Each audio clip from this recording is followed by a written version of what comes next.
معاشرتی برائیوں میں سے ایک برائی اور بیماری وہ بھیک مانگنا ہے، اور یہ پیشہ ور پروفیشنل بیگرز جو ہوتے ہیں یہ معاشرے کے ماتھے پر ایک بدنما داغ ہوتے ہیں۔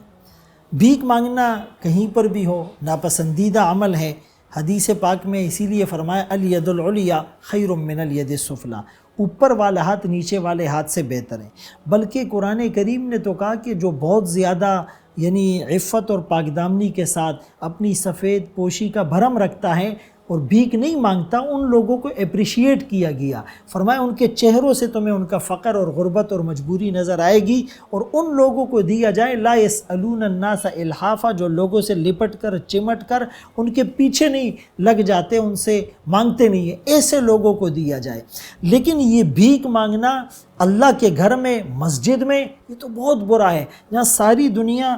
سے تعلق توڑ کر اللہ سے تعلق جوڑا جاتا ہے، تو اس کے گھر میں ہم اللہ کو چھوڑ کر اگر مخلوق سے مانگتے ہیں، یہ تو بہت خطرے کی بات ہے۔ اور پھر اکثر یہ لوگ نماز نہیں پڑھتے، پاکی ناپاکی کا ان کو علم نہیں ہوتا، اور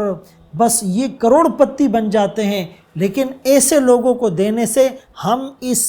عادت بد میں ان کو پختہ کر رہے ہوتے ہیں، ان کی معاونت کر رہے ہوتے ہیں، ان کو گویا کہ حوصلہ افزائی کر رہے ہوتے ہیں۔ اور پھر کچھ بدبخت وہ حج اور عمرے پر جا کر، وہاں پر بیت اللہ میں اور مسجد نبوی میں جا کر جو بھیک مانگتے ہیں، اس سے بڑی بدبختی کی اور کیا نشانی ہوگی۔ اسی لیے ایسے لوگوں کو اول تو گورنمنٹ کی سطح پر بینڈ کیا جائے اور انہیں نہ جانے دیا جائے، اور پھر بالفرض اگر وہ وہاں پر چلے جاتے ہیں اور سعودی گورنمنٹ ان کو پکڑ لیتی ہیں، بلکہ یہاں کی گورنمنٹ بھی اپنے نمائندے وہاں بھیجے اور جو چیک اینڈ بیلنس اور سرویلنس اور ویجیلنس کا ایک نظام رکھیں کہ کون بھیک مانگ رہا ہے اور وہ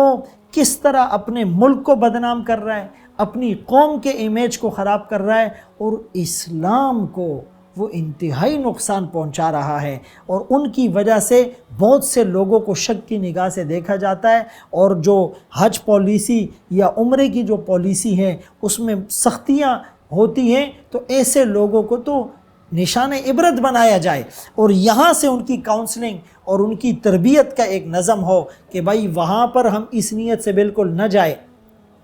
تو ایسے لوگ خدارا وہ اپنے آپ کو آخرت کا جہنم کا ایندھن نہ بنائے، اور وہ بھیک بالکل نہ مانگے اللہ کے گھر میں جا کر اور اس مقدس سرزمین میں جا کر۔ اور پھر انتہائی شرم کی بات تو یہ کہ عورتیں بھی بھیک مانگ رہی ہیں، اور وہ غیر محرم مردوں کے ساتھ چپک جاتی ہیں، اور ان سے وہ پیسے مانگتی ہیں، اور ہوٹلوں میں چلی جاتی ہیں، اور روڈ پر بیٹھی ہوئی نظر آتی ہیں، اور وہ غار ہرا اور غار سور پر جاتے ہوئے راستے میں آپ کو ایسے مناظر دیکھنے کو ملتے ہیں۔ اور میں تو اس کے ساتھ یہ بھی ریلیٹ کروں گا کہ یہ بھیک تو نہیں، لیکن بھیک کی ایک شکل ضرور ہے کہ آپ لوگوں کو، عمرہ زائرین کو مقامات مقدسہ کی زیارت کراتے ہوئے مختلف چیزیں بیچتے ہیں اور ان کو ترغیب دیتے ہیں، حالانکہ وہ سرما عصمت کا اصلی سرما نہیں ہوتا، وہ خوشبو اصلی خوشبو نہیں ہوتی، اور جن چیزوں کو یہ وہاں پر وہ تبرک کے نام پر بیچتے ہیں، صرف اپنی دکان چمکانے کے لیے، اپنے پیسے کے لیے، اپنے دنیاوی نفع کے لیے، ہم گویا کہ دین کو بیچتے ہیں اور دین کی باتوں کو بیچتے ہیں۔ تو یہ بہت خطرے کی بات ہے۔ ایسی برائیوں سے اپنے معاشرے کو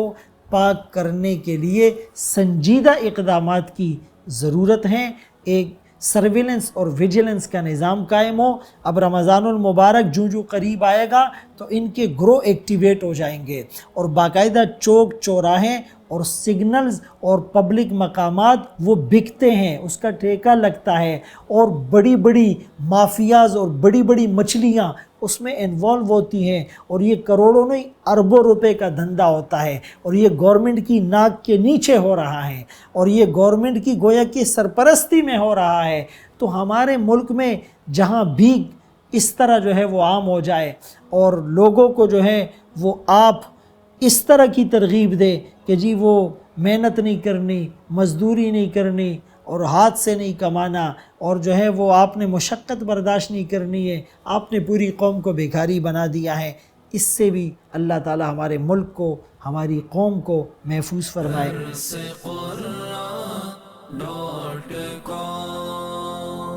www.darsequran.com